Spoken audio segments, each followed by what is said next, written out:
Well, let's get the latest business news now, and we're joined for that in studio by Charles Pellegrin. Charles, we're going to start with that trade war between China and the US, which has once again ramped up this Wednesday. Absolutely, Eve. Donald Trump has asked his trade representative, Robert Lighthizer, to kick off the process of imposing further tariffs on Chinese goods. The move comes just days after the two countries imposed tit-for-tat tariffs of $34 billion on each other's goods. So let's take a look at what the U.S. has in store. As you can see, $200 billion worth of additional Chinese products are being targeted, possibly with 10% levies. This represents over 6,000 items, including food products, minerals, and consumer goods. The American public will be consulted on this list of products that will be targeted until the end of August, and then the levies should be imposed after September. And to explain this latest move, Robert Lighthizer pointed to the finger at Beijing for not playing by the rules and having an unfair advantage on the marketplace. As you can see, he said, for more than a year, the Trump administration has patiently urged China to stop its unfair practices, open its market, and engage in true market competition. We've been very clear and detailed regarding the specific changes China should undertake.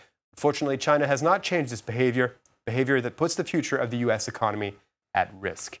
Well, China's Commerce Ministry has reacted to this decision, calling it completely unacceptable and saying that Beijing will have to respond to this latest move. It added that U.S. actions are hurting its own interests as well as those of China and the rest of the world. Well, let's see if this has had an effect on the Asian markets this Tuesday. While Chinese stocks were particularly hurt and are being sold off, the Shanghai Composite down 1.81%. It was lower than 2% earlier in the session. Same with the Hang Seng in Hong Kong, down 1.5%. It was under 2% a bit earlier in the session. The Nikkei down 1.20%, as in the Kospi and Seoul down as well. Over in Europe, we're seeing similar concerns over that trade war between the U.S. and China. You can see at the open in London, the FTSE is down 0.8%. The same for the Paris CAC 40, and the DAX in Frankfurt down almost 1%. Well, big merger in the TV world. Rupert Murdoch's 21st Century Fox says it has agreed to buy Britain's leading pay TV group, Sky. The deal would value Sky at $32.5 billion. This beats another offer by rival U.S. group Comcast. This comes as major shifts are taking place in the global entertainment industry. The world's media giants are battling each other for multi-billion-dollar deals in order to compete with the likes of Netflix and Amazon. And some pharmaceutical news now as well. U.S. drug maker Pfizer says it will be delaying its price increases for 6 months after its CEO had an extensive conversation with U.S. President Donald Trump.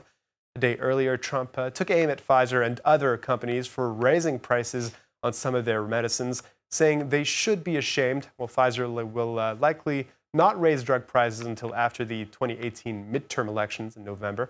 That gives Trump, who made lowering prescription drug prices a top campaign issue, a short-term victory he can point to. And more human resources turmoil over at Uber. The ride-hailing app's chief people officer, Leanne Hornsey, resigned on Tuesday. This follows an investigation into how she handled allegations of racial discrimination at the firm. Hornsey has been accused by anonymous whistleblowers of systematically dismissing internal racial discrimination complaints. Well, she was one of the spokespeople on diversity and discrimination issues and has been in her role for 18 months.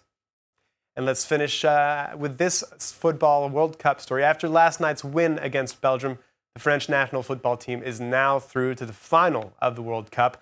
Football clubs are known for their fat paychecks, but what about national teams? Well, what do the footballers stand to earn from the competition? Georgina Robertson tried to answer that question. The World Cup final is just days away.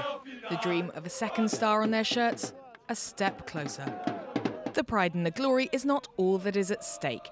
The footballers are set to get bonuses for their performance. It is FIFA who chooses the size of the prize money. The National Federation then decides how to distribute it. This year, the total champions pot is the biggest ever.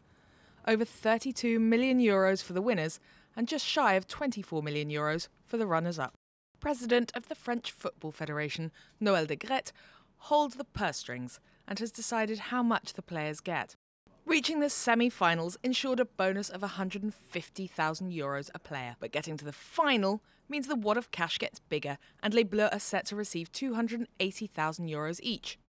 And if it's the French who lift the World Cup 2018, this sum goes up to €300,000. Some of the players have already said what they're going to do with it. The 19-year-old French attacker, Kylian Mbappé, has promised to give his money to a charity that helps disabled children play sport. According to the French Football Federation president, Mbappé is not alone in wanting to give his money to a good cause. So there you have it, Eve. Another reason to prefer international football over club football. Yeah, or you could just prefer rugby. But there you go. Charles Pellegrin, thanks a lot for that business update. Well, we'll